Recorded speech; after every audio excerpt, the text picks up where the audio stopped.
Erin Brockovich became a household name when a film about her fight for a small town was released on the big screen 20 years ago. It starred Julia Roberts, of course, and followed her role in a legal battle against the utility giant Pacific Gas and Electric for polluting the water supply of Hinckley, California.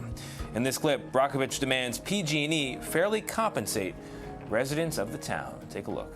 I want you to think real hard about what your spine is worth, Mr. Walker. Or what you might expect someone to pay you for your uterus, Miss Sanchez. Then you take out your calculator and you multiply that number by 100. Anything less than that is a waste of our time. By the way, we had that water brought in special for you folks. Came from well in Hinckley.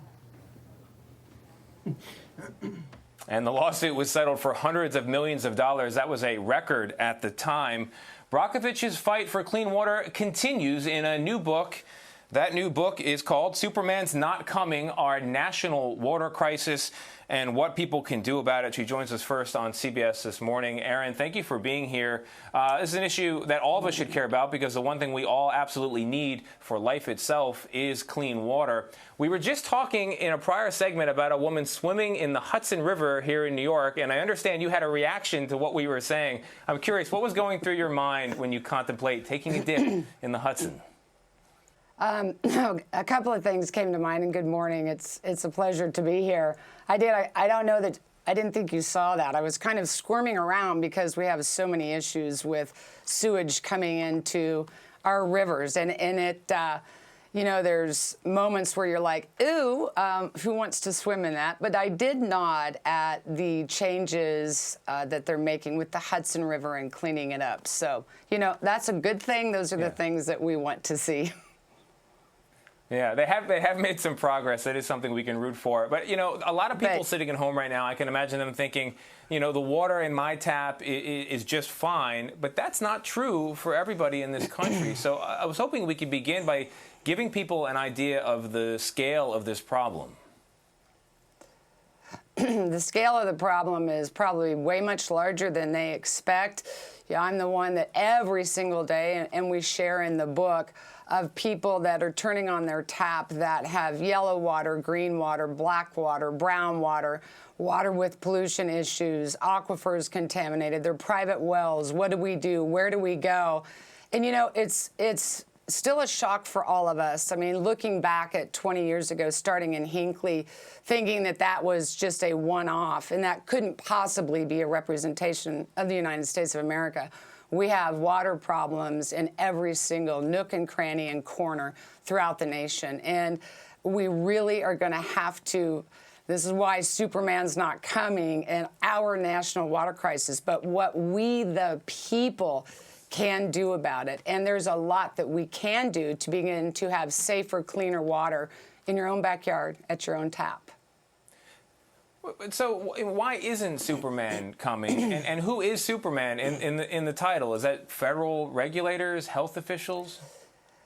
You know, we weave with you in and out of communities throughout the book, so you can see, you know, it starts with the communities, and oftentimes that surprise where they're like, well, the agency is here, or, you know, the Department of Health has come out, or the EPA is involved, and it will be fixed. And oftentimes, nothing's been done or changed, and the look on their face is really kind of shock with the idea or expectation that somebody was there overseeing the water or making sure that it was safe. So it started with, you know, I'd have to look at these communities and say, but Superman isn't coming. But here's the thing that needs to happen.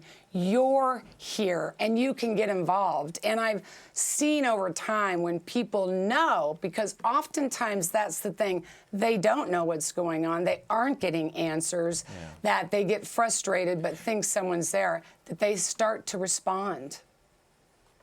So, Erin, if there's somebody sitting at home right now on their couch and they know that the water in the tap in the kitchen is not good enough to drink, what can they do? What's step one to changing that?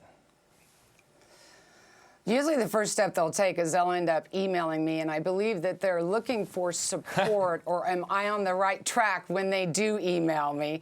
And I'm going to give them that permission. They usually are on the right track. To make a phone call, oftentimes we don't do that to your local water provider. and look at your local water reports. We talk about filtration all day long, and if you read your report, you'll often find out there's something in there you had no idea was there, to find out where it's coming from, and then you can take more appropriate measures.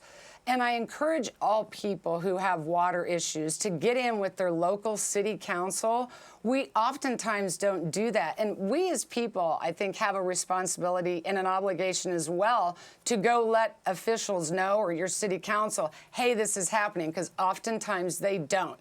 So one of the first things you can do at home right now is pick up your phone, choose to get involved, take an action, let your water provider know what's happening, and from there, if you don't get a response, go down to your city council. You'll get some changes made.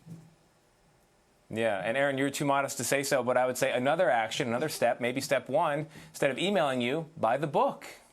Superman is not coming. That's what it's called. Erin Brockovich, that's why you're here. Thank you very much for joining us. We appreciate it. Well, the book Superman's not coming. Superman is not coming, but the book is out. It's available online today and in bookstores on August 25th.